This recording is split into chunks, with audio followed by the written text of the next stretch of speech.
Ang ganda. Napakaganda talaga ni ganito. O kailangan meron kang pinagkukunan. Meron kang pinagkukunan na datos. Kailangan under oath. At kailangan meron ka talagang prueba. Malupit na prueba na itong sinasabihan mo ng maganda ay talagang maganda. Dahil kung hindi, wala kang prueba. Wala kang datos, wala kang scientific method na ginamit. O AI, lahat na. Robotics, pukin ang ina niyan. Wala kang mga ganyang ginamit. Naku, sabi ko nga bawal magmura. Wala kang ganyang ginamit doon sa iyong post. Wala ka. Fake news ka, fake news. Bawal na po yun. Bawal na rin pong sitahin ang ating mga pinuno. Ang ating mga kapitapitagan na mga kongresista. Bawal na po silang sabihan ng tanga. Kailangan pag sinabihan mo sila ng tanga, kailangan may katunayan ka na tanga sila. Kung wala, yari ka. Apologize or contempt. O hindi, sabi lang naman natin obserbasyon natin kanina. O yun naman yung obserbasyon natin kanina kasi tayo nakapanood. Oo, dahil napanood natin, nakita natin. Sabi nga doon pag kayo bumanat kayo, yari kayo. Nako po, parang martial law na talaga sa Pilipinas.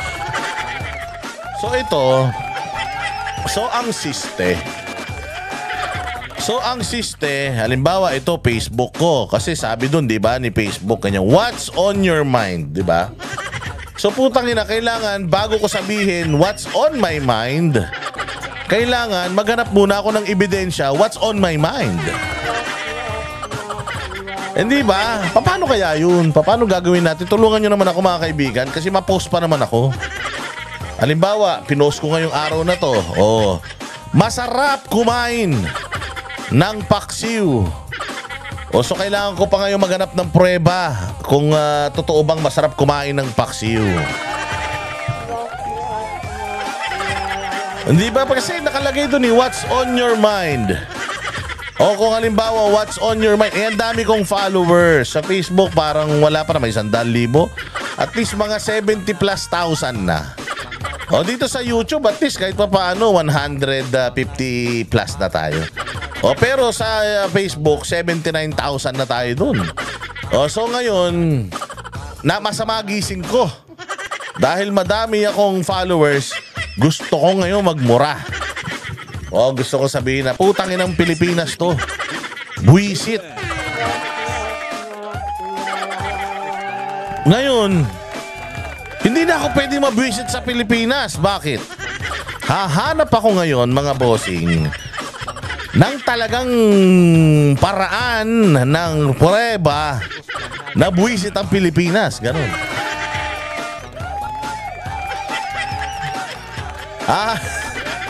Hahanap ako ng prueba na buwisit ang Pilipinas. Kung wala akong mahanap na prueba na buwisit ang Pilipinas, fake news ka. Halimbawa, kasi bawal na parang lumalabas, bawal na. Hindi ito kasi nga nalilito na rin ako Paano mo lalabanan yung fake news kung hindi mo naman ma-distinguish ano yung fake news, ano yung hindi totoo at totoo? Halimbawa ako, sinabi ko nga, ganun, di umano. Utay na bawal na din yun, yung daw. Bawal na. Oy, sabi daw halimbawa, ganito. Oy, nagkalat ang mga masasamang loob ngayon. Sabi ng kapitbahay namin. Kaya ngayon mag-ingat kayo. Pag lumabas kayo ng bahay, siguraduhin ninyo na ang inyong mga gamit, cellphone, halimbawa public service reminder lang. Cellphone, itago ninyo. Yung mga legs ninyo, habaan nyo yung mga palda nyo. Para hindi kayo mamanyakin. At yung mga kwintas ninyo, yung mga peke ang isuot nyo. Tapos huwag kayo magsiselfon sa harap ng maraming tao. So ngayon, pwede na ako ngayong i-flag. Hoy, Boss Dada, paano mo sinasabi na delikado na ngayon sa labas? May preba ka ba? May datos ka ba? Ha? Humingi ka ba ng datos sa krami? So bawal na ngayon yun. Bawal na ngayon yun, pre. Halimbawa, sinabi ko, oy, pre, halimbawa na, what's on your mind? O naisip ko lang, biglang, mainit ngayon. Biglang mag-public service announcement ako. Mga kababayan, napakainit ng panahon ngayon. Parang si Satanas nandiyan dyan. Ngayon, magdala kayo ng payong, magdala kayo ng mga pananggalang sa init para hindi kayo matusta katulad ni Boss Dada. So ngayon, pag chinek nila yon, hoy, Boss D, ano sinasabi mong mainit ngayon? May datos ka? Gaano kainit? Dapat pag naglagay ka ngayon ng mainit ngayon, nakalagay kung ano yung mismong temperatura. At saka ano yung sinasabi mo na parang nandyan si Satanas? Sinong pinariringgan mo dyan? Kami ba pinariringgan mo dyan? Ang ina, grabe. Ganun na ngayon ang problema natin. Hindi na natin alam anong gagawin natin sa buhay. Ay, nako, hirap na. Kanina nga isip ako ng ipopost ko sa Facebook. Hay, gusto ko what's on my mind. Ang daming tumatakbo sa isip ko, kaya lang wala akong prueba. Wala akong datos. Baka mamaya what's on your mind? Hay, putang ina, natatai ako. Baka mamaya hanapin pa sa akin, hoy, Boss Dada, define natatai ka. Ano yung level ng iyong pagkatae? Level 1, 2, 3, 4 or kinikiliti na ba yung talampakan mo? Yung tila mo, pinapawisan ka kahit naka-aircon? Ipaliwanag mo, anak nun. Ang ina niyan. Mag-fact-checker na kayo lahat. O kung ganun lang ang usapan, mag-fact-checker na kayo lahat. So halimbawa, hindi ako masaya sa Congress. Kaya sa Senado, hindi ako masaya sa performance sa Senado. Parang wala naman silang ginagawa. Daw. Di ngayon, tatawagan na ako, hoy, ano tong sinasabi mo? Na lahat kami sa Senado walang ginagawa? Hindi, parang nga lang, feeling ko wala. Bakit ba? Ano ba problema mo? May datos ka ba? Under oath ka ba? Saklap, no? Utang ina niyan, sila na lang ang tama. Lagi na lang tayong mali. Pati ba naman yung pagre-reklamo bawal na ngayon? Kailangan pag nagreklamo ka, meron kang datos. Kasi nga maraming nanonood sa'yo. Ayun na nga. Putangin na yan. Ganito lang kasi yan. Maraming nagfa-follow sa akin. Ibig sabihin gusto nila ako. Pero marami rin nang babash sa akin. Pero umiiyak ba ako pag may nagbabash sa akin? Pag may nangungupal sa akin? Sinabi nga noon nanguhut-hut daw ako sa mga OFW. Nagalit ba ako noon? 2 taon, 1 taon na paulit-ulit yan lang ang binabato sa akin ng mga kupal. Galit ba ako? Hindi naman. Putang ina mo, magmumura ka, magmumura din ako. Ganun lang yun. Quits.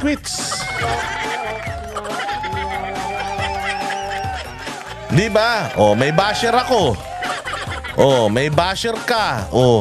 Paki ko sa basher ko. Hindi ko fina-follow yung basher ko. May magme-message sa akin, oy, Boss D, may nang pipake news sa'yo. Ganito, ganyan. Sabi, ganito ka daw, ganito ka. Sabi ko, wala akong pake. Kahit pag-usapan nila ako araw-araw. Kahit gawin nila akong ulam, pulutan, kahit ano, putang ina nila, wala akong paki sa kanila. Bakit? Kasi hindi ko sila pinapanood. Maapektuhan ka lang kapag nanood ka. Ngayon, kung hindi ka nanood, hindi ka apektado, meron pong unfollow dyan. At meron ka namang halimbawa, ayaw mo kay Michael B. Mas gusto mo si Andrew E. May choice ka, punta ka kay Andrew E. Putang ina, samahan pa kita. Pero kung ito, si Michael B, ayaw mo ng mga rap niya, di wag ka makinig sa kanya. Bakit mo i-force yung sarili mo sa kanya? Hindi naman niya fino-force yung sarili niya sa'yo. Katulad ako, when I post something in social media, ako lang yun. Wala akong sinasabing please like and share. Ganyan. Wala naman. Dito lang sa YouTube. Sabi ko like and share, bilisan nyo. Like and share para marami tayong ma-inform. Ganyan. Pero sa social media, nakalagay doon, what's on your mind? Ano yung nasa isip mo?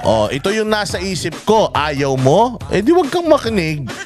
Wag kang manood, wag kang mag-like, i-thumbs down mo.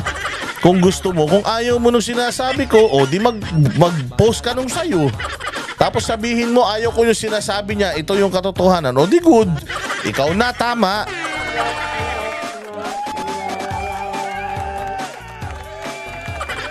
Diba? Yun lang naman kayo talaga, nagagalit na naman kayo sa akin. Ano ba mapag-uusapan natin ngayon? Hindi. Ano ko lang, nailagay ko lang naman. Pero wag kayo mag-alala. Pagpunta ko dyan sa Tricom, ako ay magiging pinakamabait na vlogger. Biglang pagdating ko dyan, hindi talaga ako ay magiging mabait at lahat ng gusto nyo ay susundin ko. Ganun ang gagawin ko talaga naman. Simula ngayon, magiging mabait na ako sa lahat ng mga taga-gobyerno. Awayin na lang natin yung mga bobong sabi ko nga sa inyo. Katulad ako, madami din naman akong basher. Yung mga kabilang kampo, pinay-fake news din naman ako, di man ako nagre-reklamo. Pero dyan pala sa Congress, medyo mahirap. Mahirap maano pala sila dyan. Medyo sensitive sila sa mga information at napakataas po ng standards pala nila pagdating sa postings sa social media. So ngayon, kung ganun ang magiging kalakaran natin, lahat ng ipopost mo sa social media, kahit na yung sarili mong nararamdaman, kailangan mo pang i-verify. Halimbawa, nalulungkot ako? Teka, nalulungkot ba talaga ako? Baka naman hindi ako malungkot. Baka naman naglulungkot-lungkutan lang ako. Saan ko kukunin ngayon yung datos na malungkot talaga ako? Meron bang news meron bang news ang tawag dyan, yung naisulat sa balita? Meron bang naibalita na ganyan? Wala naman naibalita na malungkot ako. So ba't ako malulungkot? Ganun ba yun? Gulo-gulo? Kami ang boses ng masa, hindi natatakot. Katotohanan lang, di kami nalulunod. Walang bahid ng sismis, lahat ay totoo. Kahit sino ka pa, pag mali ka babanatan ka. Walang pinipiling kulay, wala kaming kinikilingan. Basta para sa bayan, kami lalaban. Pagdama palakpakan, pag mali banatan, di matitinag, di matatakot. Para sa bayan, tuloy ang sigaw. Sa harap ng kamera, walang halong takot. Mga baluktot, lahat kayo'y tutumba. Ang hustisya at totoo, yun lang ang mahalaga.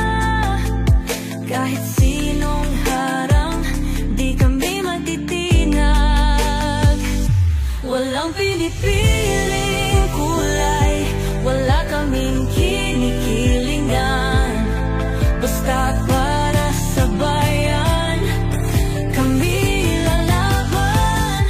Pag tama palakpakan, pag mali banatan, di matitinag, di matatakot. Para sa bayan, tuloy ang sigaw. Kung nasa tama ka, ikaw ay aming kasama. Pero pag mali ka, handa ka na bang mabasag? Banateros kami,